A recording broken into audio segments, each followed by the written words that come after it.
now it's time to use our already existing knowledge at the level of seminar. Now we will have jobs to do, so there will be many different problems to solve.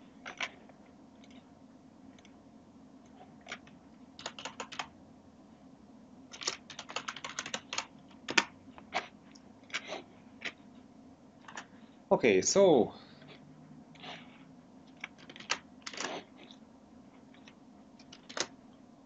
first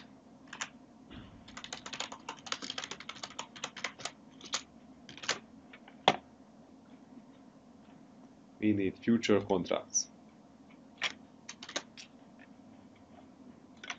So we have a 6 months future contract on S&P 500, so let's set t equals 0.5. Okay, this is the spot rate, and the 6 months risk-free rate is 5% per annum. So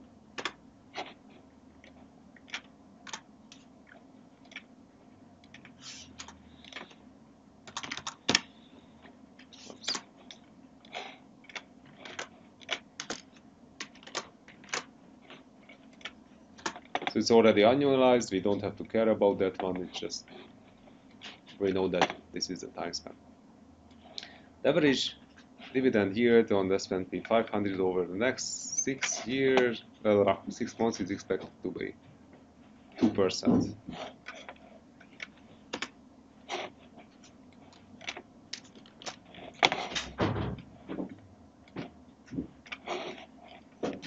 Okay, instead of we have to introduce mu.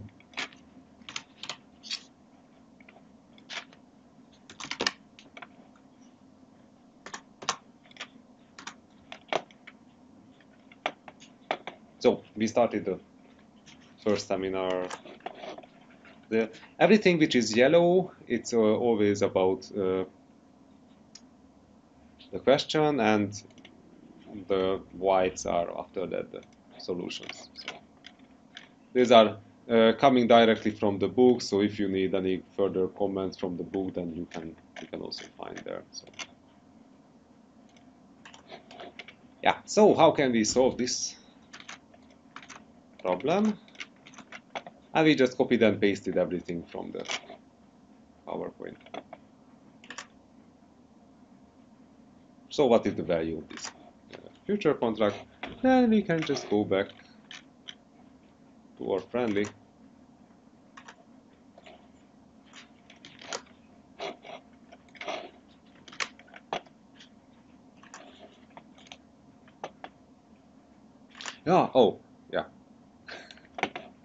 So average dividend yield, we should not forget it. So it's growing. This thing is growing. Not there. That one.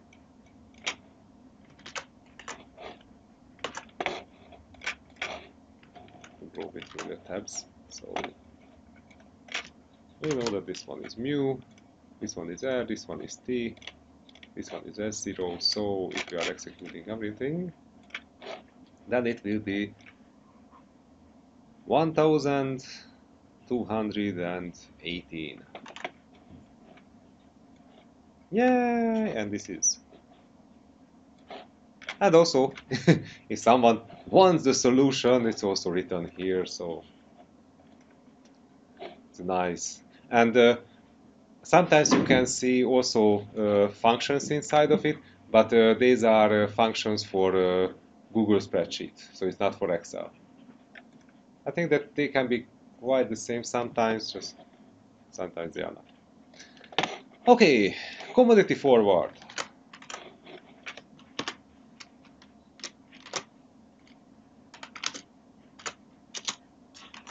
So we have many different data. So current forward price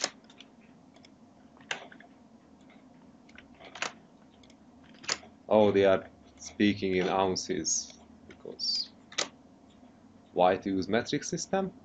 So we are talking about 3 months, so 9 months. So 9 divided by 12. Okay. We have some metrics, ounces. Yeah, freedom per Desert Eagle. Delivery price. K equals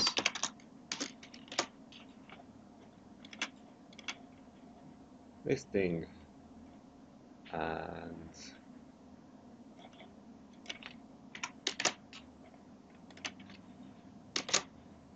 it's 4.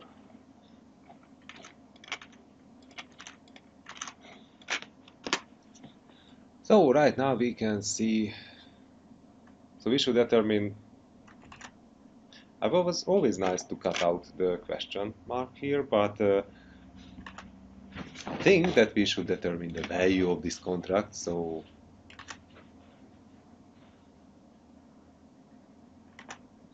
and maybe the right to buy it, so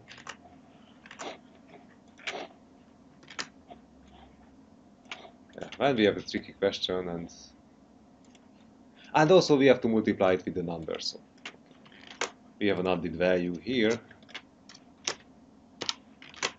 multiplied by the number, and I don't want any kind of interaction between the different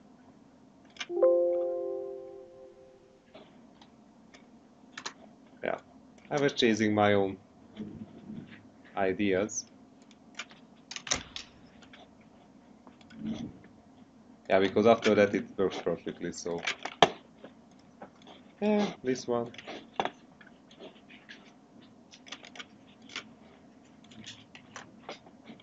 Which is still not the same. F0 minus K.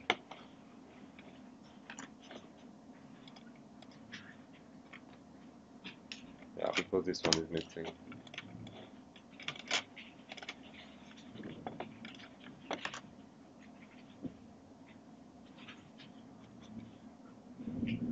Yeah.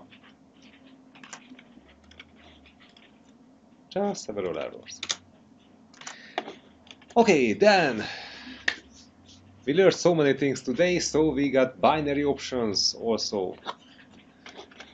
A price of a non-dividend paying stock is this thing.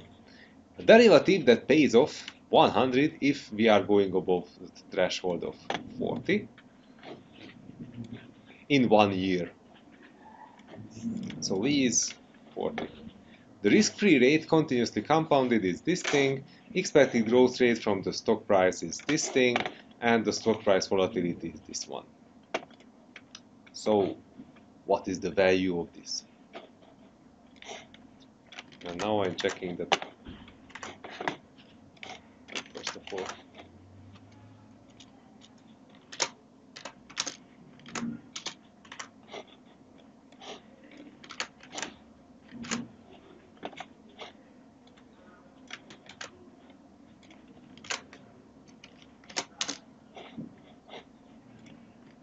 let's keep also the original here.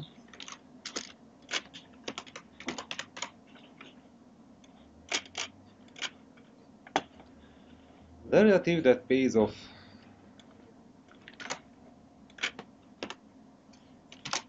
so K equals 100.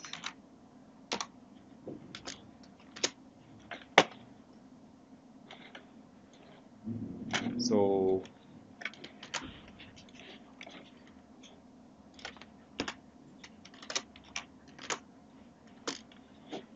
V equals 40.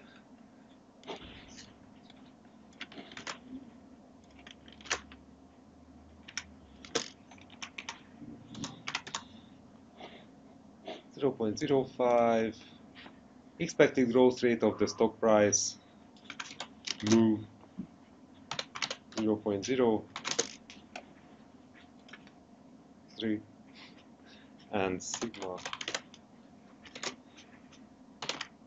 3. So we got all the ingredients.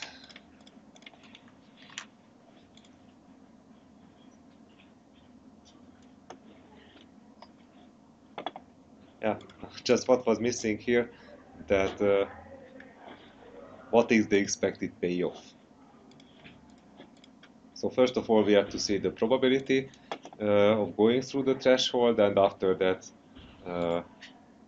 we can see that, okay, what is the payments probability source first of all.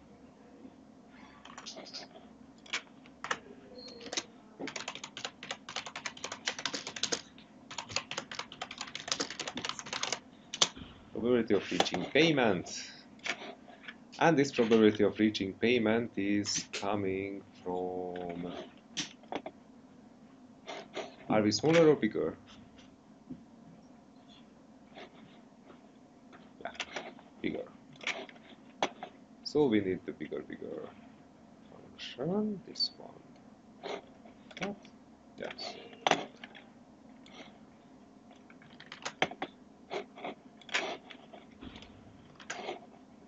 Yep, and the D2.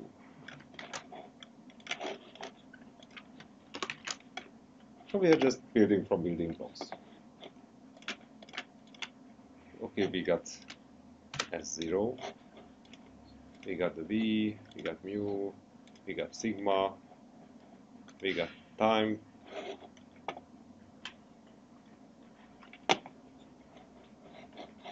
in 1 year. Oh, yeah. T equals 1, we got the T.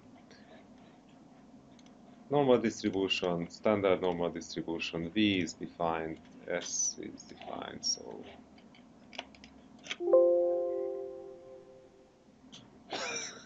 and I forgot to comment this. Yeah.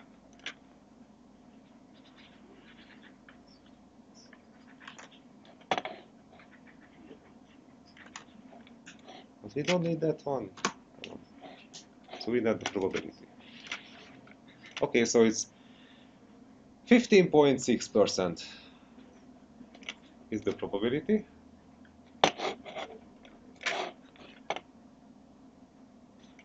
Okay.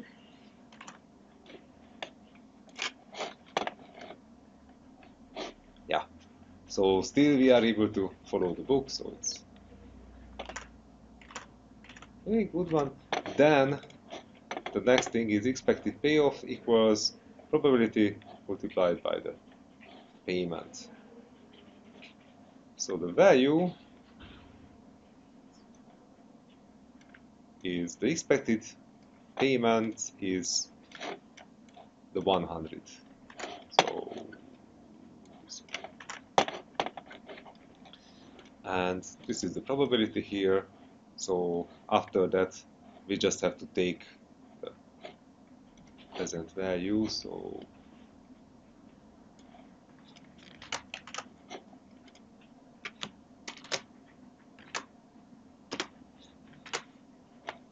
derivative flatline value equals k and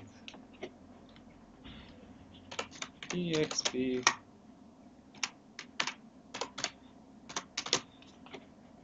minus 30. So we have to take just the present value of this beauty.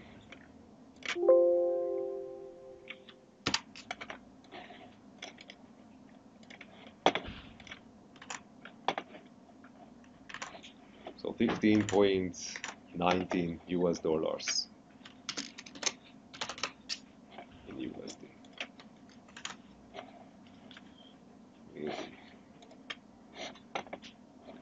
And after that, the book continues that it says that, oh, in real time it's 10%, what is happening with the growth rate. So what happens? So how can we modify all of these things?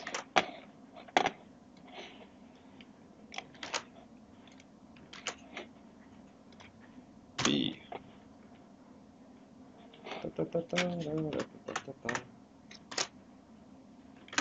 Ah, no. I have to copy it again. So in real life it's 10%.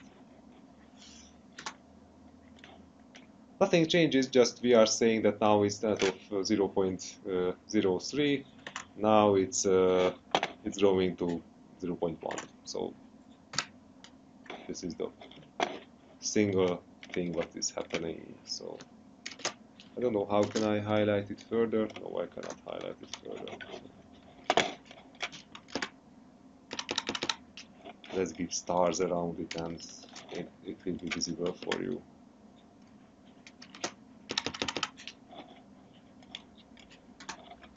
So this is the only thing what we changed.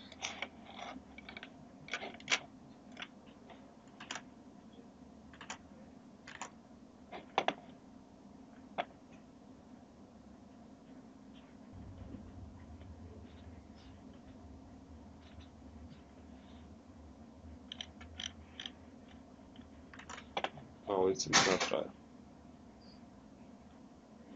Okay, the sound system is working.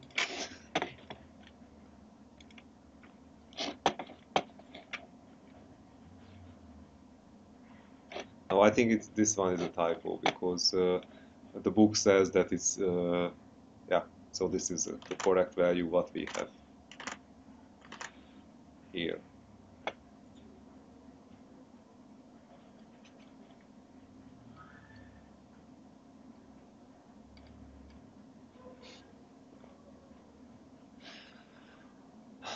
So the correct discount rate to apply this money in the real world expected payoff must be 96.9, which was coming because after that they started to modify the rate here, so yeah, that's all what happened.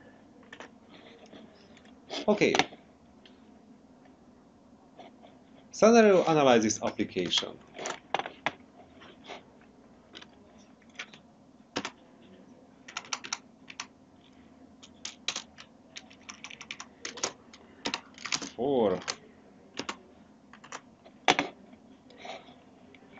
So yeah, many things here, but now finally we have also the question, so it's good to have. So expected return on the stock in the real world, so first of all we need a clear. Also we have a mu, and it's 0.8. Stock price currently S0 is 30, volatility sigma 25, share number, purchase number last time.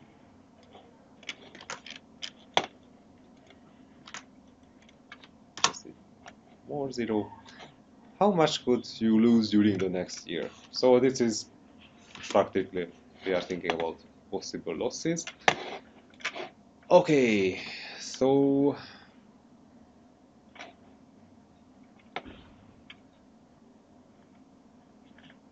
yeah.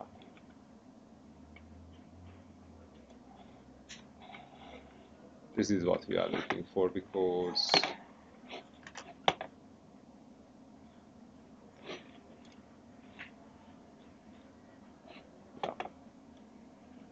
we just have to add all the numbers, so we have to take this equation. So the S0, X, and all this ugliness. Just one thing was missing from this question, this part. So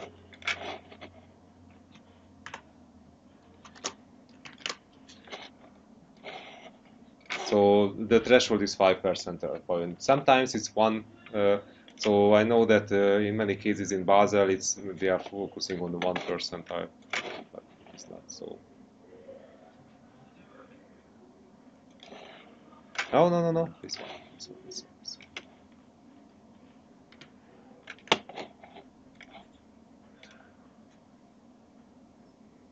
Is this a positive or negative relationship?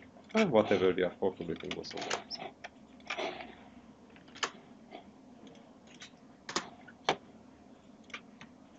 Let's say it's positive and this one is negative. We get mu, we get sigma, we get t, we don't have t, so next year. So t equals 1, Normal distribution 5%, standard normal distribution sigma t. Okay, so we don't have any further features.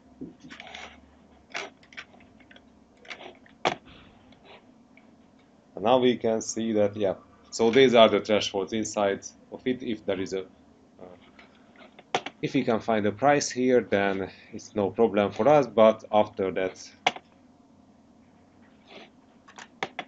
we can have issues. And yes, so the book also takes. No, the books, okay, they're just focusing on the positive side, but after that also they are estimating the 1% certainty. So we can see that, yeah, it's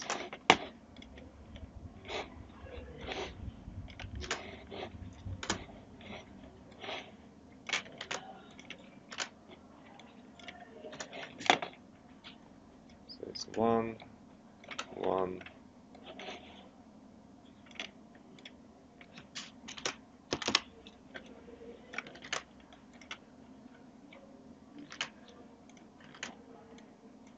9.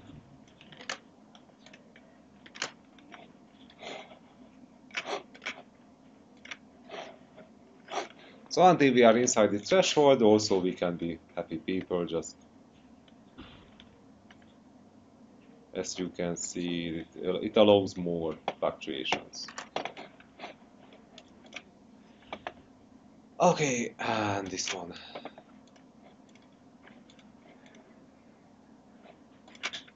So in the real world, we can generate different scenarios out of the time horizon in risk-neutral world values of the outstanding derivative transactions. So we have the following portfolio: a single forward contract for 2 years to sell a lot of shares of the stock, a lot. Then we get the spot price.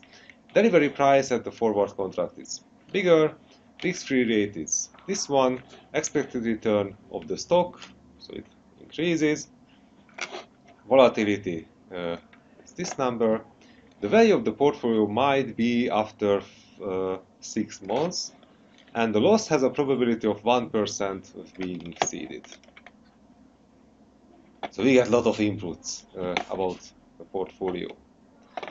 And first of all, we have to identify the probability distribution of the stock price at the end of the 6 months in the real world.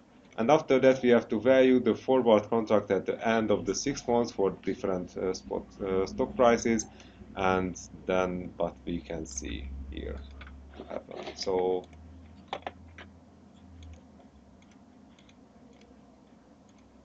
this is what happens. So in the first part, we have to do this. Just let's check the threshold at 99% because, yeah, they are saying so. And after that, we just have to integrate these things together into the forward contract to see that, okay, and after that, what will be the price of this thing, and then we can say that there is 1% chance that the portfolio will be worth less than this number here.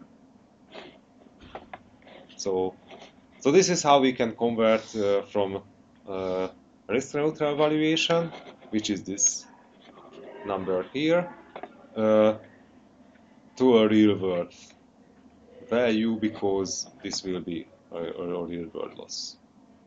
So that's why.